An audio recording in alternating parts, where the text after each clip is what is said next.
Norway, যেখানে মধ্যরাতে সূর্য ওঠে। এই দেশটি পৃথিবীর একটিমাত্র দেশ যেখানে 6 মাস দিন আর 6 মাস রাত থাকে। এই দৃশ্যের জন্য এই দেশটি সমস্ত দেশের তুলনায় প্রথম ও একটি, যেটি কল্পনা ও রূপকথার গল্পকেও হার মানায়। এই দেশ এজন্য মধ্যরাতে সূর্যোদয়ের দেশ বলা হয়। এই দেশটির সবথেকে আকর্ষণীয় প্রাকৃতিক সৌন্দর্যের অপরূপ নিদর্শন রয়েছে। এই দেশটির অপরূপ সৌন্দর্য যে কোনো মানুষকে মোহিত করে, অর্থাৎ মুহূর্তের মধ্যে যে কারোর মন কেড়ে নেবে। এখানকার মানুষদের একটি দৃঢ় বিশ্বাস রয়েছে, যেটি হলো যদি কেউ ঠান্ডায় ওখানকার বরফ গলা জলে স্নান করে, তাহলে সেই পুরুষ বা নারী সারা জীবন সুন্দর বা খুশি থাকবে। তবে খুশিটা মানুষের জীবনে কতটা প্রয়োজন সেটা তো আমরা সকলেই জানি। আর এখানকার আবহাওয়া এরকম জল পেলে আপনিও কতটা খুশি হবেন আমাকে কমেন্ট করে অবশ্যই জানাবেন। বলা হয় নরওয়ে দেশটি দেশ নয়, যেন স্বর্গ। এই দেশটি ৩২৫,২০৭ বর্গ কিলোমিটার জুড়ে বিস্তীর্ণ। এখানকার মোট জনসংখ্যা ৫৪,২৫,০০০। নরওয়ে ইউরোপের দ্বিতীয় সর্বনিম্ন জনবসতির যুক্তরাষ্ট্র। এখানকার প্রতি বর্গ কিলোমিটারে ১৬.৫৩ জন লোক বসবাস করে। এই দেশটির শেষ সীমানা গিয়ে মিশেছে সুইডেনের সীমান্তে, যার দৈর্ঘ্য প্রায় ১,৬১৯ কিলোমিটার। এই দেশটির জনসংখ্যা কম হওয়ায় রাস্তাঘাটে কম সংখ্যা মানুষের দেখা মেলে। নরওয়ের মানুষজন শুধু নিজের কাজেই ব্যস্ত থাকে এবং নিজের কাজকেই ভালোবাসে। এখানকার মানুষেরা একে অপরের সঙ্গে ঝগড়া গন্ডগোল করে না, একে অপরের সাথে সুসম্পর্ক বজায় রাখতে ভালোবাসে। এখানকার জলবায়ু মৃদু। এই মেরুদেশীয় রাত্রিকালীন সময় ইউরোপের বহু স্থানে তাপমাত্রা 0°C নেমে আসে। এই কারণে সামুদ্রিক প্রভাবের জন্য দেশটির বেশ কিছু অঞ্চলে বৃষ্টিপাত ও তুষারপাত হয়। নরওয়ে রাজ্যটি 1872 সালে অনেক ক্ষুদ্র ক্ষুদ্র রাজ্য একত্রিত করে প্রতিষ্ঠা করা হয়েছিল। 1872 সাল ধরে এই দেশটি একইভাবে টিকে আছে। নোবেল শান্তি পুরস্কার নরওয়ে রাজধানী অলসোতে অর্গানাইজ করা হয়। নরওয়ের 70% এলাকা জুড়ে শুধু সবুজে সবুজ দেখা যায়। এখানে রয়েছে পাহাড় আর পাহাড় আর বনাঞ্চল। এখানে প্রায় 50,000-এরও বেশি দ্বীপ রয়েছে। এমনও কিছু দ্বীপ রয়েছে যেখানে কোনো মানুষ বসবাস করে না। তা সত্ত্বেও নরওয়ে সরকার এই দ্বীপগুলি সুরক্ষিত রেখেছে। নরওয়ে দেশটির এমন একটি আইন রয়েছে যা সম্পূর্ণ আলাদা। এখানে আপনি কখনো কুকুরকে বেঁধে রাখতে পারবেন না। কুকুর যদি আপনার পালিতও হয় তাও আপনি বাঁধতে পারবেন না। যদি এটা করতে হয় তাহলে আপনাকে কিছু শর্ত মানতে হবে।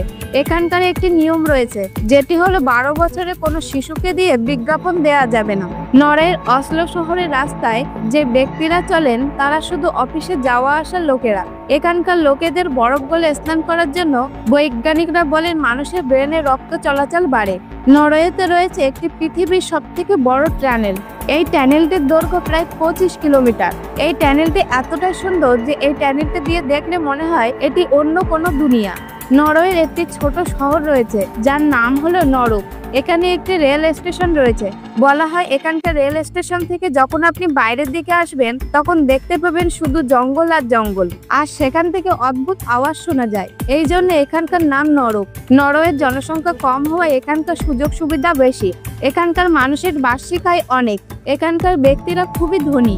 নরওয়ে দেশটি এমন একটি দেশ যে এখানকার মানুষজনেরা খুবই উন্নত।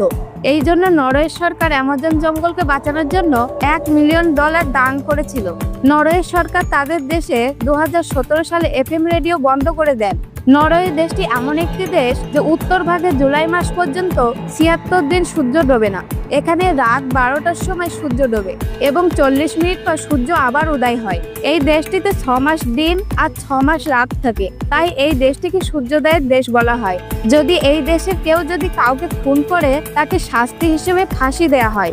এখানকার সবথেকে কঠিন শাস্তি হলো 21 বছরের কারাদণ্ড।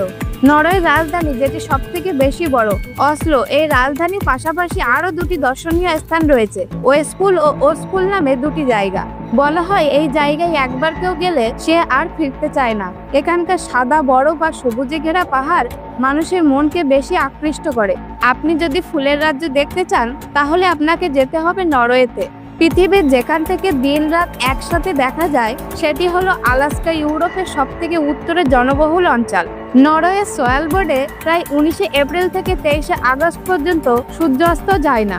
তাহলে প্রশ্ন হলো, এ দেশে কি চাঁদের আলো দেখা মেলে না? মধ্যরাতে সূর্য একটি প্রাকৃতিক ঘটনা যা গ্রীষ্মকালে আটলান্টিক সার্কেলের দক্ষিণে যা পৃথিবীর একটি কাল্পনিক রেখা, যা উত্তর গোলার্ধে অবস্থিত। উত্তর নড়ে। পৃথিবী সূর্যের সাপেক্ষে একটি হেলে থাকা কক্ষে ঘুরছে এবং গ্রীষ্মের মাসগুলিতে উত্তর মেরু আমাদের নক্ষত্রের দিকে কোণযুক্ত থাকে, তাই এখানে চাঁদের দেখা খুবই সামান্য। তো বন্ধুরা, আপনাদের কাছে আমার একটি প্রশ্ন রইল, আপনাদের মধ্যে এই স্বপ্নের দেশে কে কে যেতে ইচ্ছুক আমাকে অবশ্যই কমেন্ট করে জানাবেন। আর ভিডিওটি ভালো লাগলে লাইক এবং বন্ধুদের সঙ্গে শেয়ার করতে ভুলবেন না।